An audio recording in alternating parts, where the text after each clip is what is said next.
안녕하세요. 회생파산TV 아나운서 전지후입니다. 안녕하세요. 김영영 법무사입니다. 법무사님, 네. 많은 분들이 이제 개인 네. 회생, 개인 파산을 하기 위해서는 사실 법무사나 변호사님을 통해서 그렇죠. 이렇게 신청을 하시잖아요. 네네네. 그런데 어느 사무실에 사건을 의뢰해야 하는지 좀 고민이 되실 것 같아요.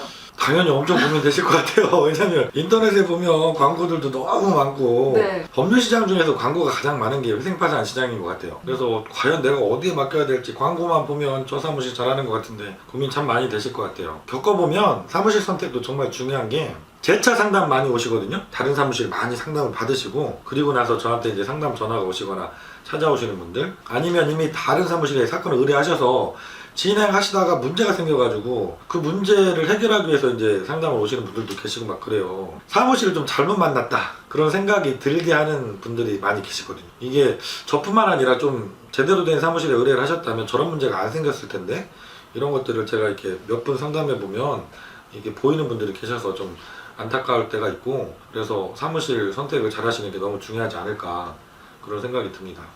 어떻게 해야 사무실 선택을 잘하는 걸까요? 제가 그래서 생각하는 첫 번째 아무래도 기준은 실무 경험이 아무래도 많은 사무실 맡기시는 게 좋지 않을까 싶어요. 특히 개인회생 파산은 다른 법률보다도 진행하시는 분들, 뭐 회생위원이라든가 파산관제인 이런 분들이 재량이 좀 많으세요. 넓으세요. 그러다 보니까 그 같은 사건이라도 좀 편차가 생길 수가 있습니다. 법원마다 편차가 또 많다고 그랬잖아요. 법원마다 지역마다 다르고 같은 지역에서도 회생위원이나 파산관제인마다 또 다른 일들이 막 생기니까 그만큼 내가 실무 경험을 많이 해서 다양한 사건에서 그때 상황에 따라서 이 결과를 예측할 수 있는 분한테 상담을 받으시고 맡기는 게 너무 중요할 것 같아요. 법무사님이 지금 얼마나 되셨죠? 저는 지금 이제 제가 실무를 배우기 시작한 거는 19년이 된 거고요. 법무사 자격증을 따고 나서 제가 직접 사무실 운영한 거는 17년이 됐죠. 개인회생 2004년도에 생길 때 그때 처음부터 같이 이 제도를 해왔던 사람 중에 하나입니다. 그럼 혹시 이제 의뢰인 분들이 경험이 조금 적으신, 실무 경험이 좀 적은 사무실에 찾아갔다가 네. 혹시 조금 피해를 보거나 하시는 경우들 있을까요?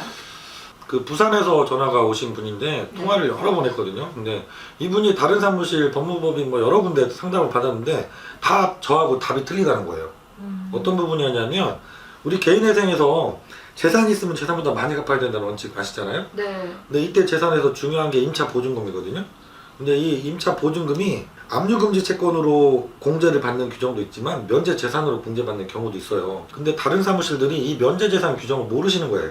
부산 같으면 압류금지 채권으로 인정받으려면 보증금이 7천만 원보다 적어야 되거든요. 7천만 원까지만 그 규정을 적용받아서 7천만 원 중에 2,300만 원을 재산에서 공제해 주는데, 다른 사무실 여러 군데서 당신은 7천만 원이 넘어가기 때문에 2,300만 원 공제를 전혀 못 받는다 이렇게 상담을 다 했다는 거예요. 근데 그게 아니거든요. 면제 재산으로 신청하면 7천만 원이 넘어도 부산 지역이더라도, 근데 광역시죠. 당연히 2,300만 원까지는 재산에서 공제를 받을 수가 있어요. 근데 만약에 그분이 제대로 된 상담을 못 받고 앞에서 상담받았던 몇 군데 사무실에 덜컥 의뢰를 하셨다. 그러면 개인회생하고 2,300만 원을 손해보는 거예요. 잘 아시는 사무실에 의뢰했으면 2,300만 원을 공제받아서 그만큼 덜 내도 되는데, 그걸 모르는 사무실에 의뢰하면 돈을 주고 수입료를 주고도 2,300을 손해보는 상황이 생겨버려요. 정말 안타까운 경우가 생길 수가 있는 거죠. 그럼 이 사무실을 선택할 때 네. 꼭 이런 부분은 좀 피했으면 좋겠다, 네. 좀 참고할 만한 팁을 주시면 좋을 것 같아요. 변호사나 법무사님, 그냥 대리인이죠. 대리인을 직접 만날 수 없는 사무실은 피하십시오.